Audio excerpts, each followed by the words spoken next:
As an advisor, you're going to be duty-bound by the rules and the ethical rules and codes of the English and Wales Law Society, as well as the Bar Council and the Bar Standards Board for England and Wales as well.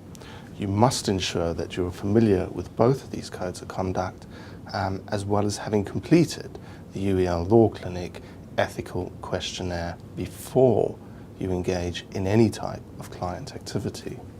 Now, ethics form the very cornerstone of any legal advisor and the legal profession itself, and you must ensure that these ethical considerations remain at the forefront of your mind in dealing with any aspect of the client's case.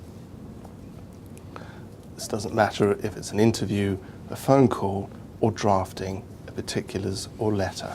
Just always make sure you are considering your ethical duties, both to your client and to your profession. Whilst there are a variety of ethical considerations and problems which may arise, there are some which arise more commonly than others. And what we've done is that we have picked out 4 ethical situations which are likely to arise during your time as an advisor.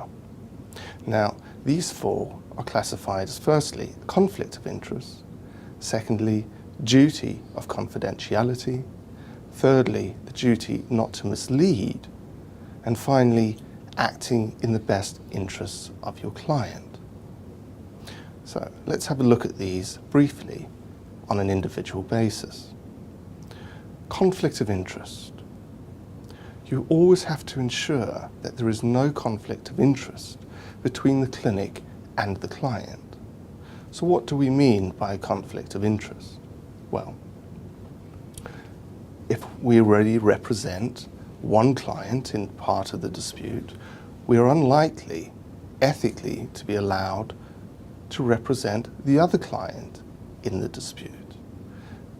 It's pretty self-explanatory that we would not be able to keep confidential information on one client out of the file of the other client which is being represented by the clinic.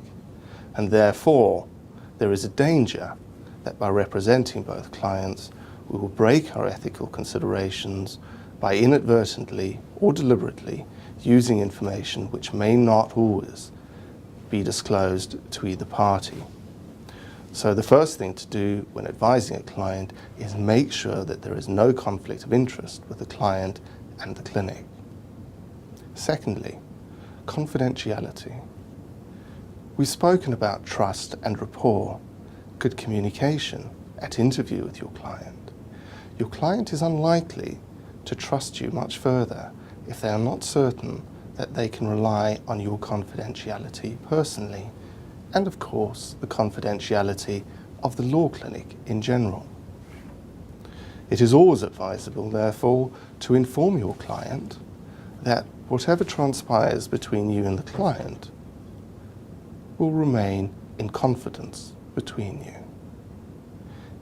Remember, it's easy to go home and talk to your family or friends about the case you dealt with.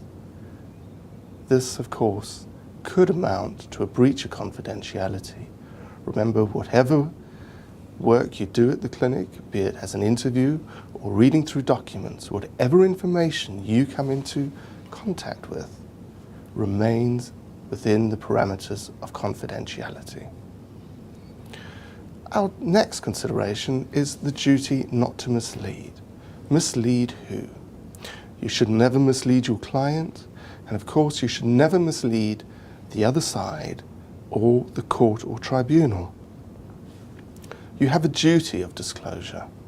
You have a duty under the codes of conduct not to intentionally mislead, not to be in receipt of information and deny knowledge of that information.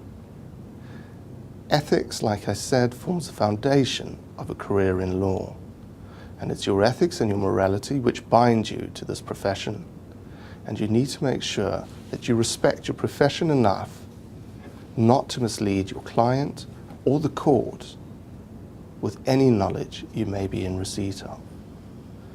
Finally, What may seem like an obvious ethical consideration is your duty to act in the best interests of your client. This is possibly one of the most difficult things to do.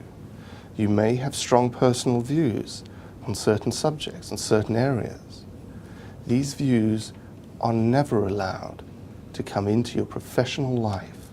You should never let your personal views sway the way you undertake your client's case, even if it goes to the core of your values that you do not believe what your client is doing is right. You still have a professional duty and obligation to do your best for your client, even if that means going against the grain of your very own personal values. Always make sure that when you act for your client, you act in his or her best interests. Now, it's easy for us to talk about these ethical considerations. It's obviously a lot more difficult to deal with them whilst sitting across from a client. The reason for that is for the way you deal with these ethical problems as they arise may result in you hurting, tarnishing, or even destroying that confidence and rapport that you've built with your client. So if an ethical question does arise, you need to consider how you're going to address that with your client. The advice that we can offer you is to make sure you do so in soft language, but make the point and make it clearly. Explain to the client why you can or can't do a certain thing, be it take on their case or make a certain representation on their behalf where it raises an ethical consideration. Let us now have a look and see how an ethical consideration may arise in a client interview. Let's have a look at the case with the advisor and Mr. Jones. In the following scenario, Mr. Jones has come in to the UEL Law Clinic seeking advice on evicting tenants from his private residence.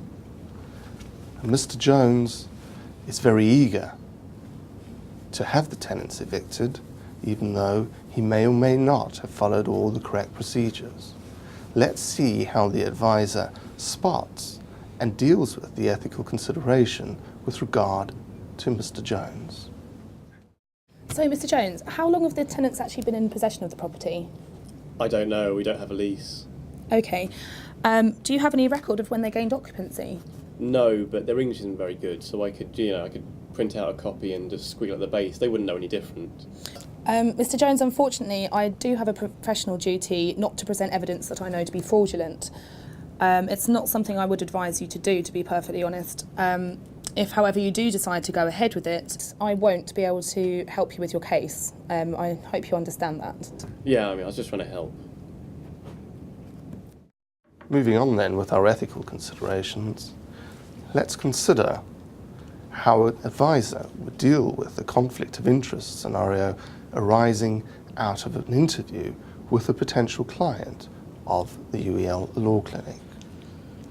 In the case that we're about to see, Mr. Smith, a tenant of a private residence, has come into the clinic seeking advice on how to resist an order for eviction being made against him by his landlord. So, Mr. Smith, can you tell me who the landlord of the property is? Yeah, this is Tosser, Mr. Jones. I see. Is this in relation to 123 Willow Drive? Yeah, that's right. How did you know? Well, Mr. Smith, unfortunately, I have to tell you that Mr. Jones, your landlord, is already a client of the clinic, and I have a professional duty to ensure that there is no conflict of interest between clients. So I will, I'm afraid, not be able to help you any further with your case, and I hope you understand that.